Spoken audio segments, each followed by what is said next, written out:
Rebecca ఏం చేసింది? తన చిన్న కొడుకుని ఆశీర్వాదాలు పొందుకునేలాగా చేసింది. భర్తని మోసం చేసి ఆశీర్వాదాలన్నీ కూడా చిన్న కొడుక్కే ఇచ్చేసింది రెబకా. తోబుట్టిన వాడని కూడా కనికరం లేకుండా సొంత తమ్ముడినే చంపాలనుకున్నాడు యాసావు. యాసావు ఏమనుకున్నాడు? సొంత తమ్ముడినే చంపాలనుకున్నాడు. తండ్రిని మోసగించి ఆశీర్వాదాలన్నీ కూడా పొందుకోవాలనుకున్నాడు. పొందుకొని ఏం చేశాడు? ఏమైనా ఆనందపడ్డా? కుటుంబానికి దూరం అయ్యాడు. 20 ఏళ్ళు దూరం అయ్యాడు. బానిసగా బ్రతికాడు యాకోబు.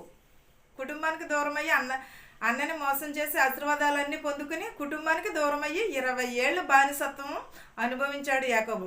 పిల్లల విషయంలో పక్షపాతం చూపిస్తే అది ఎవరికి వస్తుంది? తిరిగి తిరిగి మనకే వస్తుంది. కుటుంబంలో సమాధానం పడి ఉండాలి. అంతేగాని సమాధానం లేకపోతే కుటుంబంలో ఎదుటి వారికి మనం ఇచ్చే అవకాశం అవుతుంది. ప్రతిరోజు వ్యక్తిగతంగా మనం ప్రార్థన చేయాలి.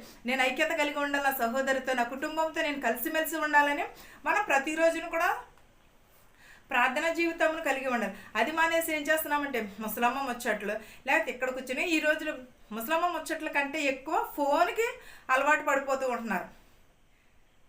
ఒక తల్లిదండ్రులు ఉన్నారనుకోండి, అది ఇద్దరు కొడుకుల్ని కంటారు, కానీ ఇద్దరిని సమానంగా చూసే రోజులనే. ఒక చిన్న ఉదాహరణ ఏంటంటే, ఒక చెట్టుకి కాసిన ఒక చెట్టు ఉన్నదనుకోండి, దానికి కాసిన పళ్ళన్నీ ఒకేలాగా ఉంటాయి, ఒకే రుచి కలిగి ఉంటాయి. కానీ ఒక తల్లి పుట్టిన బిడ్డలు మాత్రము ఒకే గుణం కలిగి ఉండరు. ఎందుకని? మనుషుల దగ్గర ఉండే స్వభావం అంతే. ఒక చెట్టుకే కాసిన పళ్ళన్నీ ఒకే రుచిగా ఉన్నప్పుడు మనం కూడా అలాగే ఐక్యత కలిగి ఉండాలి కదా, అలాగే సమాధానం పడి ఉండాలి కదా అని ఏ మనుషుడు కూడా అనుకోవట్లేదు. మనుషులకు దగ్గర అయ్యే